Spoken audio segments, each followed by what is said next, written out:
Halo, Assalamualaikum warahmatullahi wabarakatuh. Kali ini bersama saya, Kifty, kita akan membahas tentang Pythagoras.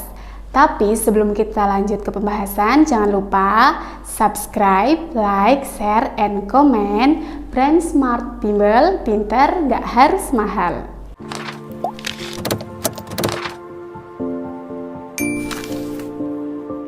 Oke, kali ini kita akan membahas tentang Pythagoras.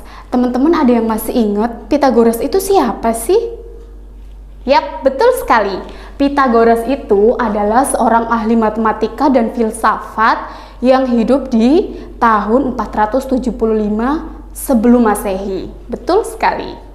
Lalu, beliau itu pernah memberikan sebuah teorema yang berbunyi kuadrat sisi miring dari suatu segitiga siku-siku sama dengan jumlah kuadrat sisi siku-sikunya, yang kemudian sampai sekarang kita kenal dengan teorema Pythagoras.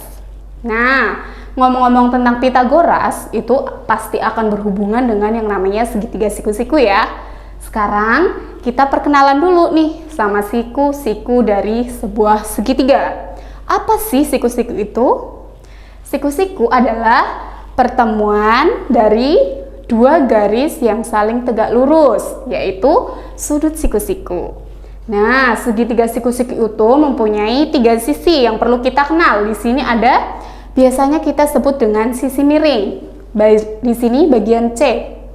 Atau bahasa matematikanya adalah hipotenusa.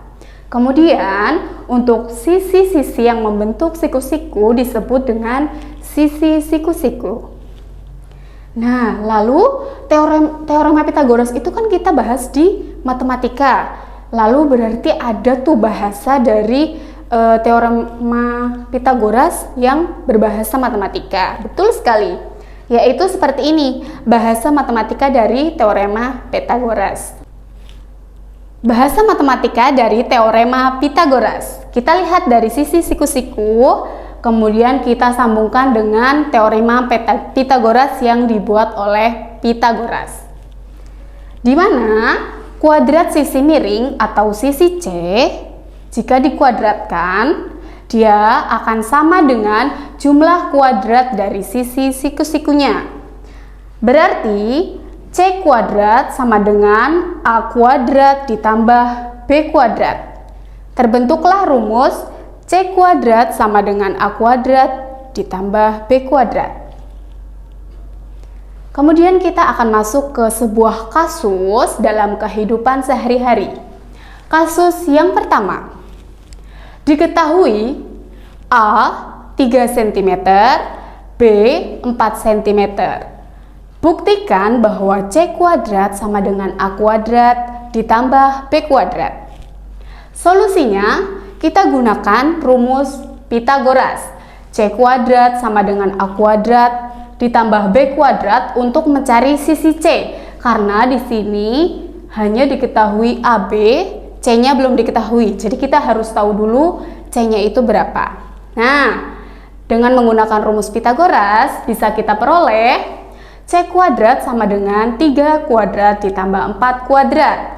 Sehingga C kuadrat sama dengan 9 ditambah 16. C kuadrat sama dengan 25. Maka C-nya adalah akar dari 25, yaitu 5. Oke, setelah kita dapat C-nya itu 5, kita bisa membuktikan bahwa C kuadrat sama dengan A kuadrat ditambah B kuadrat.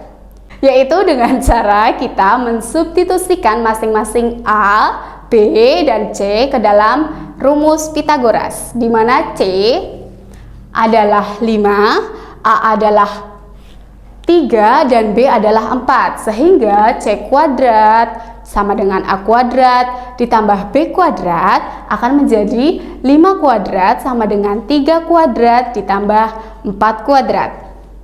Diperoleh 25 sama dengan 9 ditambah 16. Diperoleh 25 sama dengan 25. Betul apa betul? Terbukti ya bahwa 25 itu sama dengan 25.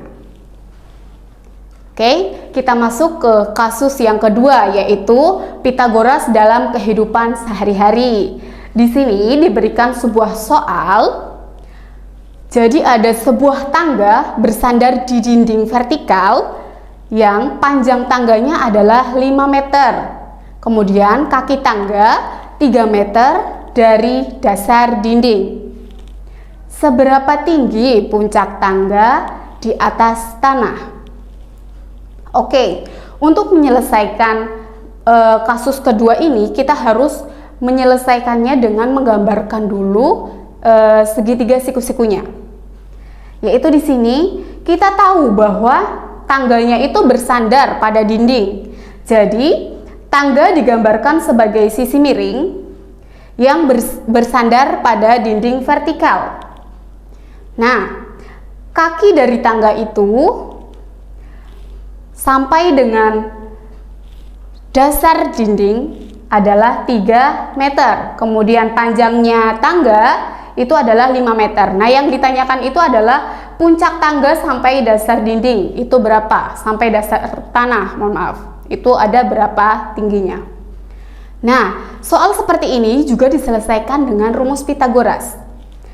Jadi, kita bisa menyelesaikannya dengan rumus C kuadrat sama dengan A kuadrat ditambah B kuadrat.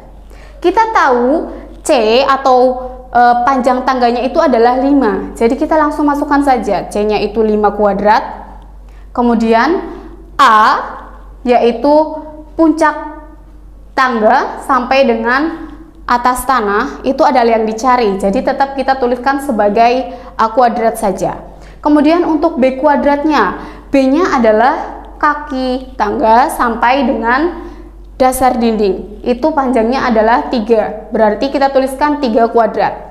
Sehingga akan diperoleh 25 kuadrat sama dengan A kuadrat ditambah 9. Nah, kalau ini namanya pindah ruas. Teman-teman pasti sudah tahu ya. Jadi kita pindah ruas. Angka 9 yang semulanya positif, kita pindah ruas sehingga menjadi negatif. 25 dikurang 9 sehingga kita peroleh A kuadrat. Akan diperoleh 16 sama dengan A kuadrat.